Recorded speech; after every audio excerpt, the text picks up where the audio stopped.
Michelle, your thoughts? Well, I actually spoke to Aiden earlier, and it's really hard to watch this, Nicole. It's hard on lots of levels, but I grew up in Minneapolis. I grew up 14 blocks south of where this happened. And so this is a major thoroughfare that runs north-south in Minneapolis. It's the road my parents took to and from work every day. And to know that people in that community are going to be processing this for a long time, there will be real and legitimate questions about DHS and the role that the ICE agents, the Border Patrol agents are playing in that community. One of the things that Aiden mentioned earlier is that speaks to the lack of coordination. When the ambulance arrived and the fire trucks arrived after this car crashed, the ICE vehicles, he told me, did not move. They were not able to get close to the vehicle. Apparently, she had to be pulled out of the vehicle and walk to the ambulance down on 33rd Street, half a block from where this happened, because the local vehicles couldn't even get through ICE. That speaks to the lack of coordination that the Mayor Jacob Frey and that Governor Tim Walz has been talking about. All these people in this city, all these agents in this city, not working with local law enforcement, not coordinating with them, and people who live in the community feel like they're living under an occupation. Aiden said that he was called to the window because he heard the horns and the whistles. A lot of the people that are involved in doing this work and letting people know that ICE is in the community, it's interesting. I've heard that many of them are clerics, as you've seen, but some of them are retired lawyers. Some of them are people who are actually on the right, who are Republicans, who don't like the way that this is playing out in their city. And so they're trying to monitor ICE to make sure that they're actually following the rules. And I am betting that their numbers will grow because ICE has not slowed down what they're doing. There are 10 ICE vehicles that were at Roosevelt High School on the east side of the city this afternoon, at another school called Marcy, closer to the University of Minnesota, reportedly this afternoon. So instead of stopping what they're doing, they're continuing with what they're calling Metro Surge, and they're still making people in Minneapolis feel like they're living in an occupied space. Michelle, I hadn't heard your reporting about an ambulance not able to get to the vehicle in which Renee Nicole Good was killed. Is there any reporting, anything else you can tell us about whether or not that could have made any difference in her losing her life today?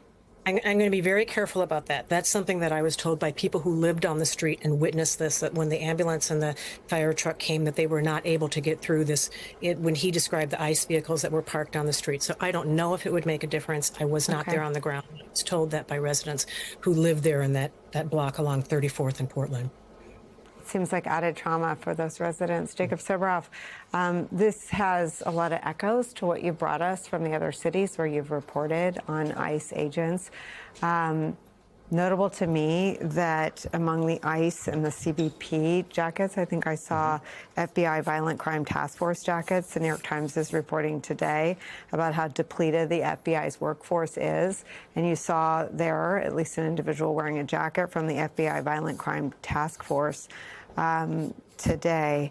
What do you make of this block in this city and this ICE operation? Well, it just actually calls to mind the first report I did for you from Charlotte when I was there on that day, where they were bringing actually detained protesters to the FBI building in Charlotte after picking them up after they allegedly interfered with law enforcement operations, smashed a window, pulled one of these ice washers out of a vehicle in North Carolina. So I hadn't thought about it until just now, but this is a scene, some version of this scene, even I have seen play out on the streets of the United States myself. I thought Alex's report in your conversation with him as well at the top of this hour raised some really good questions. So I just, in full transparency to our viewers, texted Tricia McLaughlin, the spokesperson for the Department of Homeland Security, and asked some of those questions myself. Is the agent still on duty who fired this weapon from in front of that vehicle?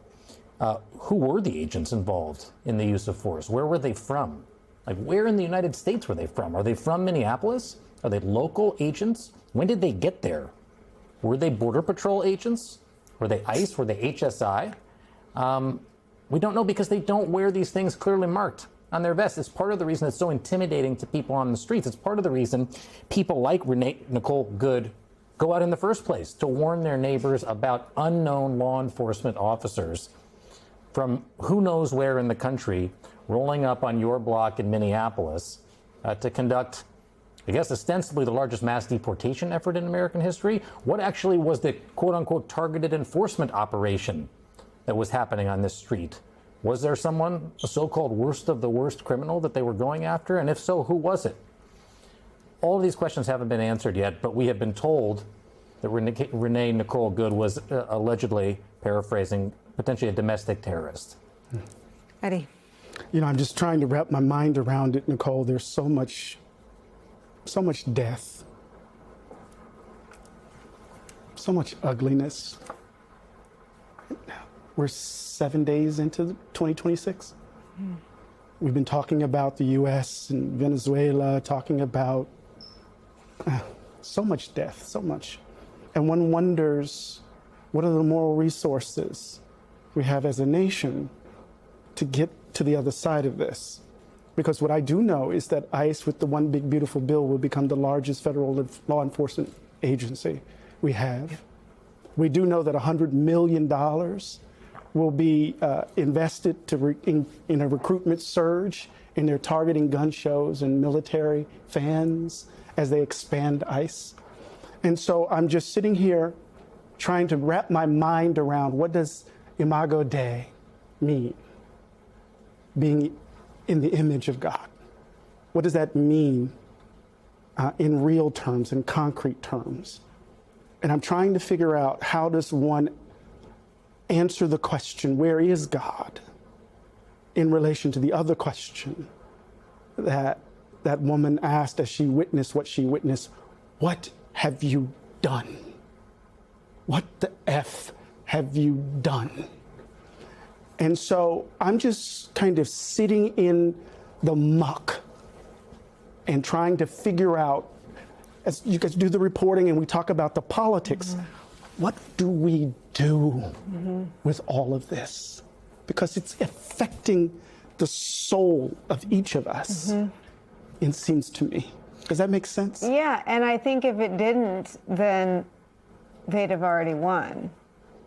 If it loses its ability to affect us, if we don't go home thinking, you know, did Renee Nicole Good have plans for later in the day? Did she think she'd be home? You know, we don't know about her family, but did she have any idea that by driving down the street and doing whatever she did to try to warn the people that lived there, Aiden said it was a largely immigrant community, that she wouldn't come home alive?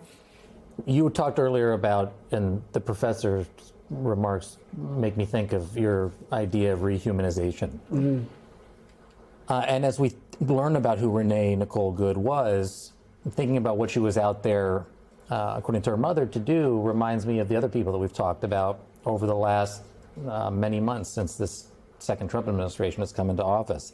Alejandro Barranco, the landscaper, who was taken as he cut bushes in Santa Ana, and his 3 Marine Corps sons were outraged. One of them said if he had done that, what those agents did to their father in the Marine Corps, they would have been tried for a war crime. He would have been tried for a war crime. I'm thinking about Nori Santai Ramos, who was picked up from the Miguel Contreras Learning Complex, not from school, but from going to the immigration check-in with her mother, Estela, who died once they got to Guatemala because allegedly the ICE agents took her medication away when she was detained before they deported her. Ani Lucia Lopez Beloza, who was coming back from Babson to go visit her mom and dad in Texas on Thanksgiving break, but then was picked up and deported to Honduras. Or Maricela, the mother we talked about in the last hour, on the street in Chicago, who just wanted to make a stew for her daughter and was taken by agents that looked just like the ones in the video that we saw today. And so when we talk about the humanity behind all of this, there are human beings on the streets like Renee Nicole Good because of people like those people that I just named, and the decency and the compassion and the care for our fellow humans to look out for one another, and the realization that at the end of the day, and this is the journalist in me saying this, it's not the worst of the worst. It's not even close to the worst of the worst that this administration is going after. It's what they promised. It's what they said they were going to do. But there was never a way that this was going to be the plan, and we knew it from the day they held up those signs at the convention that said mass deportation. Now this was always going to be the consequence. And it turns out it's not just family separation of immigrant communities. Now it's family separation of families like ICE watchers like Renee Nicole Good who are out there. They will never have their daughter again. Family separation of American families at the hands of this administration for people that are trying to stand up. And if the facts bear out, as her mother says, we're trying to help other people in our community.